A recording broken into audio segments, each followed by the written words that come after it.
नमस्कार दोस्तों, आप सभी का एक बार फिर स्वागत है आपके अपने YouTube चैनल भारत टीपीओ पर। और जैसा कि हमने पहले एक बार लाइव में डिस्कस किया था कि MCQ आएंगे या फिर वन लाइनर्स आएंगे। एक स्टूडेंट ने, एक व्यूअर ने बोला था कि भाई सर वन लाइनर आने वाले हैं सर, इस बार MCQ नहीं आएंगे। तो उसका एग्जैक्ट प्रूफ मिल चुका है अपने को, वो मैं आपको दिखाना चाहता था कि क्यों ये क्लियर है कि अब MCQ नहीं आएंगे, वन लाइनर आएंगे। प्रूफ देख लो फटाफट, और कहाँ से देखना है, कैसे देखना है, वो भी मैं बता देता हूँ।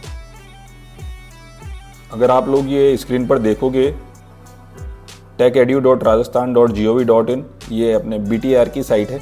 और इस पर ये जो यहाँ पर ये पट्टी चल रही है, ये पूरी साइट इस प्रकार है। और ये जो पट्टी चल रही है यहाँ पर नॉन इंजीनियरिंग के जो एग्जामिनेशन फॉर्म थे, सेमेस्टर एग्जामिनेशन फॉर्म, उनको भरने की डेट एक्सटेंशन का नोटिस था ये। और ये देखिए, ये सैम्पल पेपर आ रहा है। तो इस सैम्पल पेपर को हम खोल लेते हैं।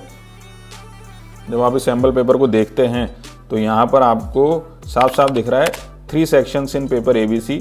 सेक्शन A में प्रश्न संख्या 1 के सभी 10 भागों के उत्तर दीजिए। प्रत्येक भाग 1 अंक का है। हम इनका 1 लाइन यानी 10 शब्दों में उत्तर देना है। तो यानी ऑब्जेक्टिव अब नहीं आएंगे, ऑब्जेक्टिव खत्म, वन लाइनर्स आएंगे। ठीक है, बाकी का आगे का जो पूरा पैटर्न है वो वैसा ही है। 8 प्रश्नों में किन्हीं 6 प्रश्नों के उत्तर देने जो 3-3 नंबर के हैं, और 6 प्रश्न में से किन्हीं 4 प्रश्नों के उत्तर देने हैं जो 8 अंक के हैं। 8 नंबर वाले 15 लाइन या 150 शब्दों में देने हैं, और 3 नंबर वाले 5 लाइन या 50 शब्द में देने हैं।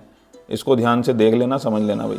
ठीक है, प्रत्येक सेक्शन के सभी प्रश्नों को क्रमवार एक साथ हल कीजिए। यानी एक प्रश्न, अगर जैसे फॉर एग्जाम्पल 11th क्वेश्चन है जिसमें 2 सेक्शन है, 11th A 11th B, दोनों को एक साथ करना चाहिए।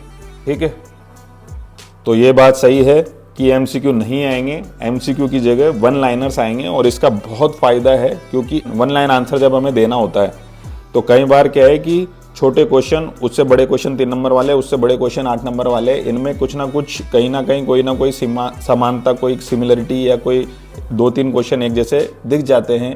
या कई बार ऐसा होता है कि जो आगे छोटा क्वेश्चन पूछा उसका बड़ा क्वेश्चन पीछे पूछा हुआ है, तो हिंट मिल जाता है। और अगर वन लाइनर के आंसर में भी आपने 1 या 2 लाइन लिख दी या कोई इंजीनियरिंग का कीवर्ड छोड़ दिया, तो आप ये तय मानिए कि उसमें नंबर मिल जाएंगे। तो इंजीनियरिंग के कीवर्ड्स याद रखिए, और वन लाइनर आंसर लिखते टाइम उन कीवर्ड्स को यूज़ करिए। ठीक है, जय हिंद, जय भारत, वंदे मातरम।